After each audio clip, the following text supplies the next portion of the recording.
Hey everybody, I'm going to be sharing with you 5 different ways that you can find out a ring size in a sneaky manner rather than asking the person directly what their finger size is. So maybe you're having something custom made, or maybe you're purchasing something and you want to have that ring fit properly.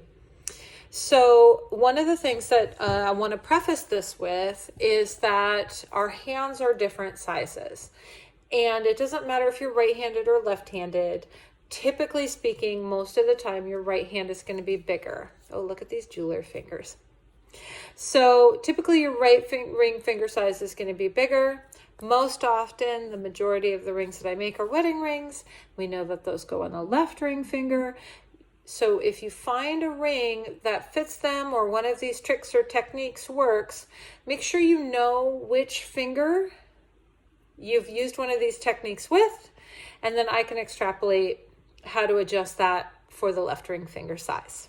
Okay, my first idea for trying to find out a sneaky secretive ring size is you're going to want to ask a family member, maybe your partner's mom, best friend, sister, brother, something along those lines. They may know that there's a ring, like a family heirloom that fits your partner, and they may be able to help you. So the second idea is I can mail you a set of these little plastic ring sizers, and sometimes it's enough to just have them laying around. People naturally gravitate towards these, and they often are just very curious. Oh, what's this? Da, da, da, da, da. And you can come up with your own reasoning for why you have them. Maybe you're getting a ring sized and you had to send it away, or maybe your mom needs your finger size for a ring she's planning on getting you. You know, there's all sorts of ways that you can kind of come up with a reason that you might have ring sizers. If you just lay them around while you're watching, your partner may try them on, and you can get that way.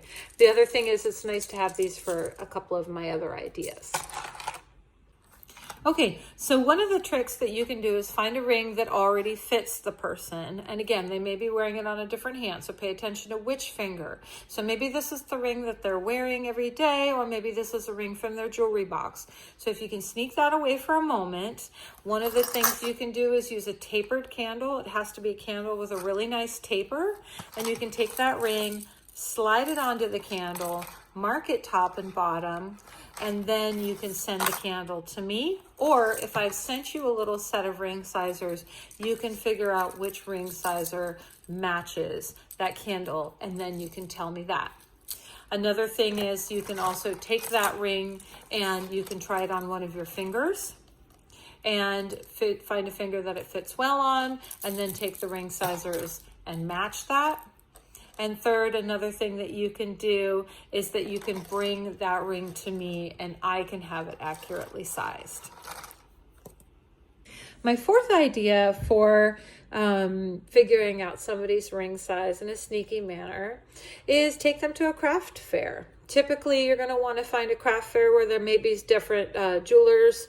A lot of craft fairs or markets typically will also have people selling a whole bunch of silver jewelry, and usually they'll have them categorized by size.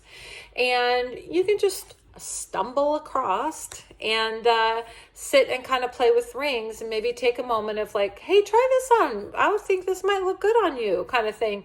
And you may be able to work your way to figuring out what size. You may have to double back and kind of go, hey, what size is this ring, or something like that. But it's a good way to kind of, again, sneakily figure out a ring size.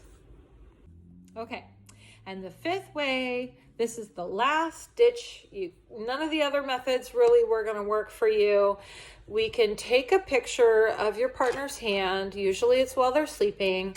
And what you want to do is put something that's easily translatable to me right next to their hand. So like a quarter or a dollar bill or something where I also have that item. I can measure that item, and then I can extrapolate, generally speaking, the size of their finger. And again, we're just going to be able to get close, but close is good. So if you, just the one trick is to make sure that the item that you're taking the picture with isn't up here or isn't down here. It's right next to their hand. So I'll be able to measure accurately. And in follow-up, here's some of the things that don't work terribly accurately. A piece of string or paper wrapped around the finger isn't super great, because the most important thing that we have to do is, when we're putting on a ring, is get it over the knuckle, and the knuckle is the bony part that doesn't allow for things to go past. So when we tie a string around the finger, it actually usually ends up being really snug and usually ends up being too small. And then the paper sizers, really, if your printer's off or things are off, I've seen those be pretty far off from what the actual size is. And again, comparing your hand to theirs and sending a pic, there's just too many variables. So we're trying to eliminate variables. Thank you.